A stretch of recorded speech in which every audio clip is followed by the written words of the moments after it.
Olá, sejam bem-vindos. Vamos dar sequência no treinamento da linguagem de script da ferramenta Zebot, por meio da qual você vai poder criar vários tipos de automação de tarefas para processar dados e interagir de diversas formas com qualquer site ou sistema do seu computador.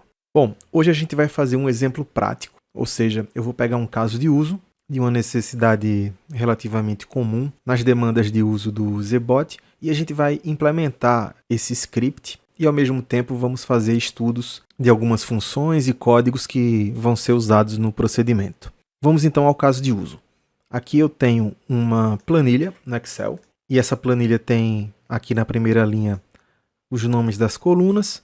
No caso aqui eu tenho uma coluna de nomes, e-mails e data de vencimento. Qual vai ser o objetivo desse nosso caso de uso?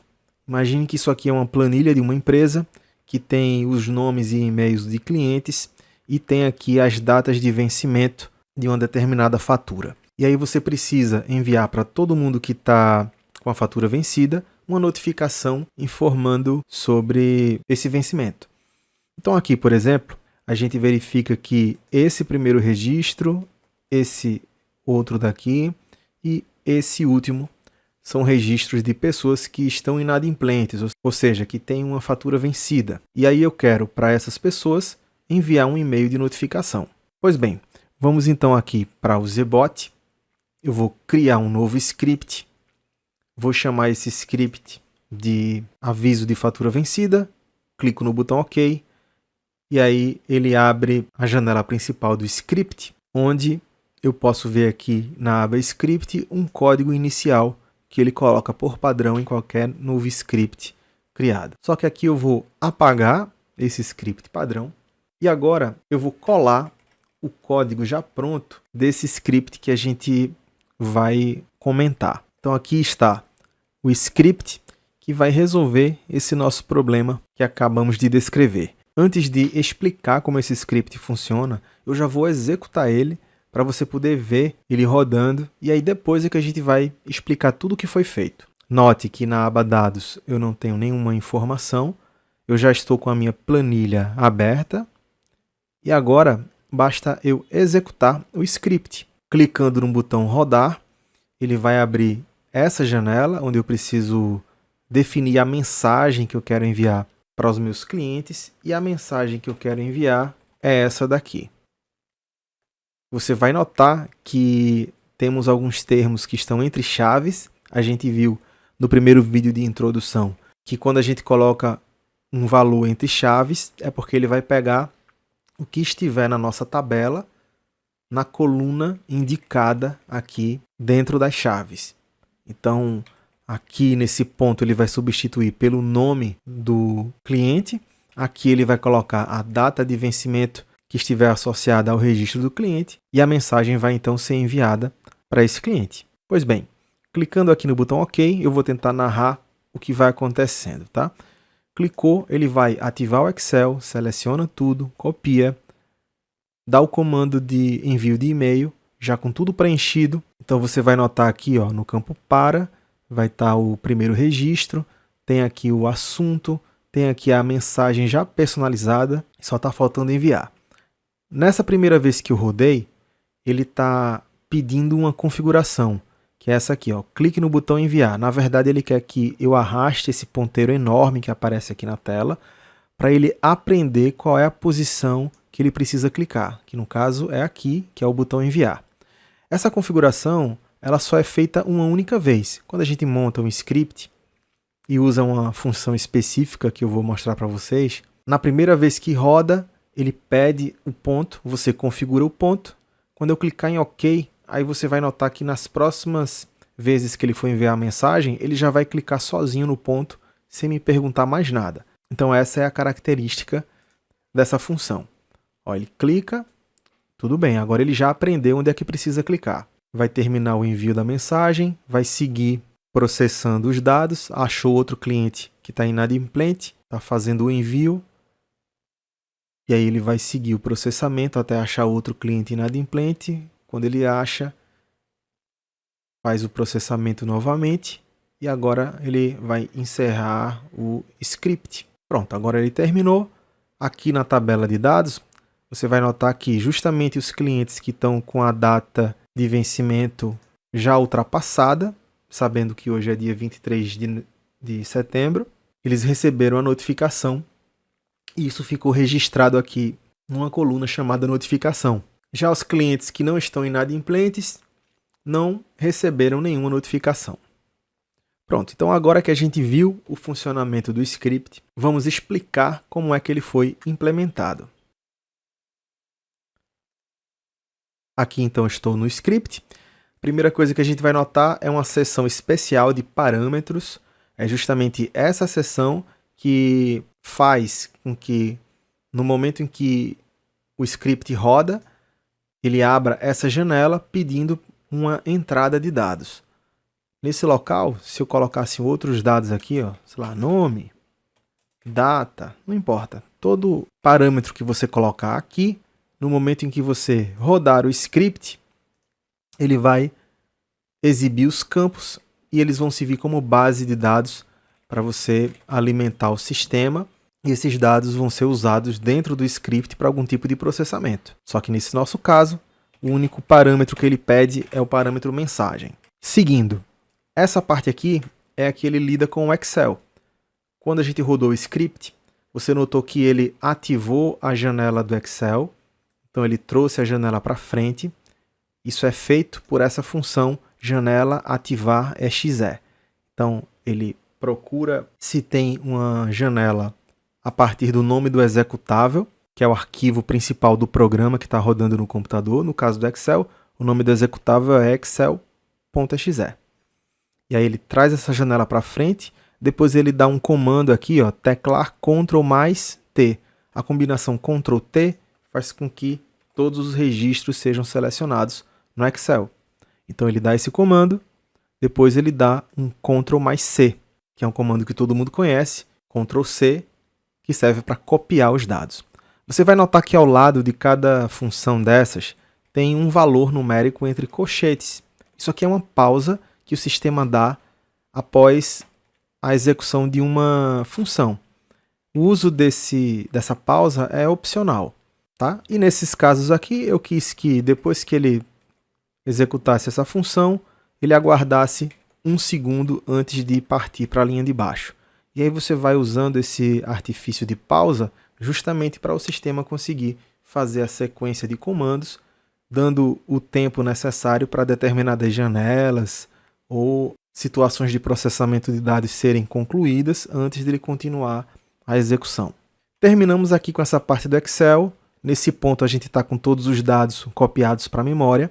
E agora vem algumas operações relacionadas com a tabela de dados, que é essa daqui, ó, que a gente carregou antes de fazer o processamento. Então ele copiou os dados que estavam no Excel, depois ele zerou a tabela de dados, que é essa aqui, tá? Colou os dados que haviam sido copiados lá do Excel, nessa linha. Então aqui ele cola, e aí nós notamos uma outra coisa interessante, que é a seguinte. Nessa função colar, a gente passa 2 parâmetros. Um deles é uma outra função que serve para retornar os dados que estão copiados na memória. O nome dessa função é memória ler. E esse outro parâmetro é para indicar se a primeira linha desses dados que ele vai colar na tabela são os nomes das colunas. Porque se forem os nomes das colunas, ele vai colocar devidamente esses nomes cadastrados aqui no título delas. E isso é muito importante. Então, nesse nosso caso, a primeira linha tem o nome das colunas, por isso a gente deixou o valor sim aqui nesse parâmetro. Uma boa dica que eu recomendo quando você estiver fazendo um script é clicar nesse botão ajuda.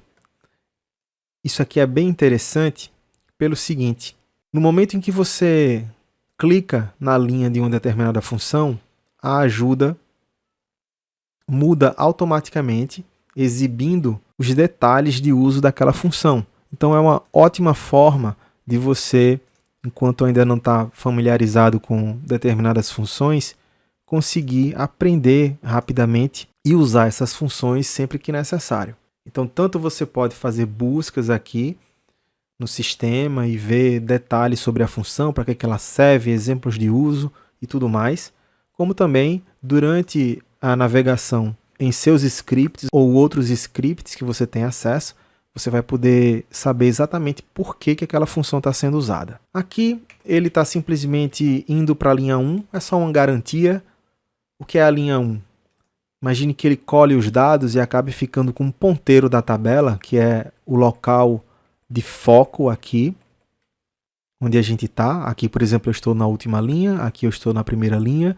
Então aqui ele dá um comando que faz o ponteiro ir para essa posição aqui, a primeira linha. E aí começamos então a fazer um loop nessa tabela de dados. Para cada registro dessa tabela de dados, ele vai processar o código que estiver abaixo dessa função que se chama tabela loop ativar. Então essa função é uma função bem interessante porque automaticamente ela faz o controle de executar todo o código que estiver abaixo dela para cada registro que estiver na sua tabela de dados e automaticamente ele vai pulando para a próxima linha e toda vez que ele processa uma linha, ele registra na coluna status a data e hora em que aquele registro foi processado. Então essa função tabela loop ativar é uma grande ajuda que facilita muito a criação dos scripts. E para finalizar, a gente tem então a parte do código que faz o envio do e-mail. Vamos dar uma estudada aqui o que é que ele está fazendo. Estamos usando uma função se. Essa função serve para fazer um teste lógico. E aí, nesse caso, ele está testando o quê? Ele está vendo se o valor da coluna DataVenc, que é a data de vencimento, é maior do que... E aqui temos uma outra função, que é uma função chamada data, que intuitivamente a gente entende que ela vai retornar a data de hoje. Então, se a data de vencimento for maior do que a data de hoje, é porque o cliente não está inadimplente. Eu não vou enviar uma mensagem para esse cliente. Por isso, aqui do lado tem essa função vai para pular. Essa função vai para pular é sempre usada em conjunto com a função marcador. Então você define aqui o nome do marcador para onde o sistema deve pular e aí ele vai, pula até o ponto onde está o marcador. Esse vai para tanto pode ir para um ponto mais adiante no código, como também pode voltar. Se eu botar esse marcador pular, por exemplo, aqui nessa linha, quando ele saísse daqui, para pular, ele viria para essa linha daqui, tá? Então, o local não importa. Pois bem, então aqui eu recomendo que você dê uma olhada nessa função se, na ajuda, tá? Porque essa função é essencial para você criar scripts. E com essa técnica que a gente está usando aqui, do uso da função se, olha o que ele faz. Se a condição for falsa, ou seja, se a data de vencimento for maior do que a data de hoje, então ele pula, ele não faz nada, ele ignora esse código daqui. Caso contrário, se for para enviar uma notificação porque a fatura está vencida, ele segue para essa linha chamada executar comando, e aqui nesse comando está sendo dado um comando do Windows. Essa função executar comando é a mesma coisa de você abrir o prompt do Windows. Se a gente pressionar aqui, ó, Windows R, indo em CMD, abre aquele prompt do Windows, né? E a gente pode dar comandos aqui, diversos. A turma que lembra do DOS é que gosta muito de usar isso aqui. É a mesma coisa. Então, esse executar comando vai executar um comando como se você estivesse abrindo e usando esse prompt do Windows. E no caso, o comando é mail to. Mail to é um comando que abre o aplicativo de e-mail padrão que estiver no seu Windows. Então, você pode usar o Windows Mail, o Thunderbird, pode usar, sei lá, qualquer outro programa de e-mail que você tenha preferência e ele vai abrir esse programa normalmente. Então aqui, mail to, ele vai mandar para o e-mail que estiver na tabela de dados, que estiver na coluna aqui, e-mail, tá? Com o assunto atraso no pagamento e a mensagem ele vai usar o que estiver no parâmetro mensagem, que está aqui em cima. Depois ele vai pegar a janela do sistema de e-mail e vai deixar ela com uma posição fixa e com um tamanho fixo. Isso é muito importante, porque depois ele vai fazer um clique. Lembra daquela pergunta que apareceu pedindo a posição onde ele deveria clicar lá no botão enviar, é isso aqui, ó, mouse clique perguntar. Clique no botão enviar. Então essa função aqui é aquele posicionamento que já está configurado.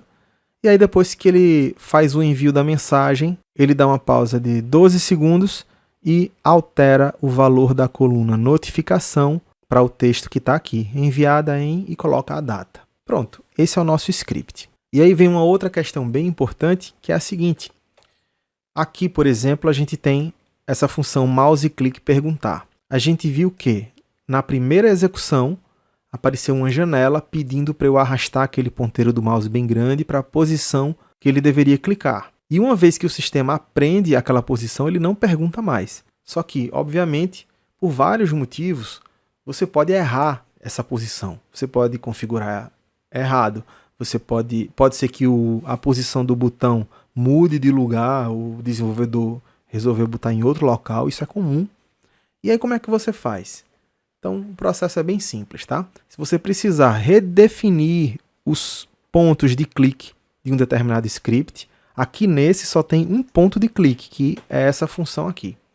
Mas tem scripts que você vai precisar configurar 5, 10, às vezes mais pontos de clique para ele realizar a automação. E aí, precisando redefinir esses pontos, é só você vir aqui na aba Script, a gente já está. Aí vem na aba Informações. E aí vamos ter esse botãozinho aqui, ó, Redefinir pontos de clique salvos. Clicando aqui, ele apaga o aprendizado dos locais que ele já clicou. E aí, na próxima vez que você executar o script, ele vai perguntar novamente. Então é isso.